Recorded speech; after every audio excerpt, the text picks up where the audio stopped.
এখন social media খুললেই যেটা সবথেকে বেশি দেখা যায় সে হলো শায়ক।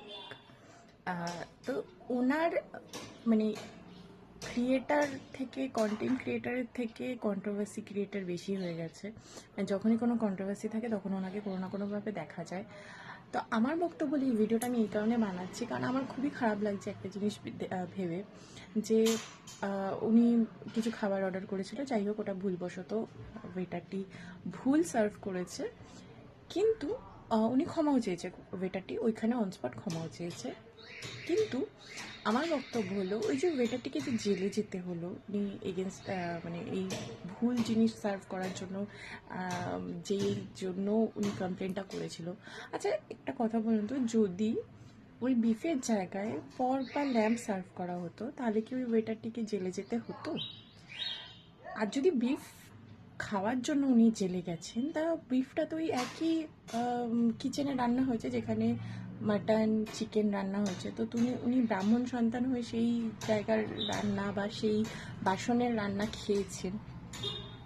তো এই যে এই দেখুন, এই হিন্দু মুসলিম যে সামাজিক মানে ভেদাভেদটি চলছে এখন সোশ্যাল মিডিয়াতে, আমি সেই বক্তব্যেও আসছি না। সেটা তো উনি করেছেন, উনি আবার লিখেছেন ওনার ফেসবুক পেজে যে আমাকে সচেতন হয়ে কথা বলা উচিত ছিল, খুব ভালো কথা, সেটাও মানছি। আমার বক্তব্য হলো যে এই যে এত কিছুর মধ্যে যার সব থেকে বেশি ক্ষতি হলো ওই যে ওয়েটারটি, উনি খেটে খাওয়া মানুষ, ওনার এত ফলোয়ার্স নেই বা ওই পাবের মালিকের মতো অত পয়সা নেই। তো এই সব কিছুর মধ্যে যার সব থেকে বেশি ক্ষতি হলো তিনি হলেন সেই ওয়েটারটি। তো এই ওয়েটারটির যে ক্ষতি হলো তার ক্ষতির দায়টা কে নেবে? আজকে আমরা অনেক সময় হয় আমরা চাইনিজ রেস্টুরেন্টে গিয়ে যখন মিক্স চাও অর্ডার করি বা মিক্স ফ্রাইড রাইস অর্ডার করি, অনেক সময় পর্ক দিয়ে দেওয়া হয়। আমি আমারটা বলছি, আমি পর্ক খাই না, তাই কোনো সময় পর্ক চলে আসে তখন আমি ফেরত পাঠিয়ে দিই, আবার কোনো সময় আমি নিজে থেকেই বলে দিই। কিছু কিছু রেস্টুরেন্টে মিক্স ফ্রাইড রাইস বা মিক্স চাউমিনে পর্ক সার্ভ করা হয়, কিছু কিছু রেস্টুরেন্টে শুধু চিকেন, প্রন আর এগ সার্ভ করা হয়।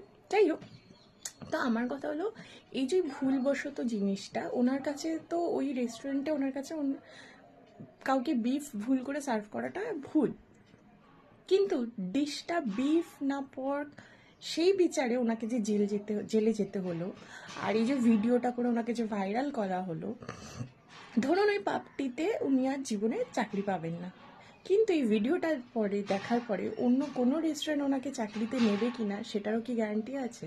তো এই যে সব কিছুর মধ্যে যে ওনার এত বড় একটা ক্ষতি হলো, সেই ক্ষতিটাকে নিয়ে কেউ কিছু বলছে?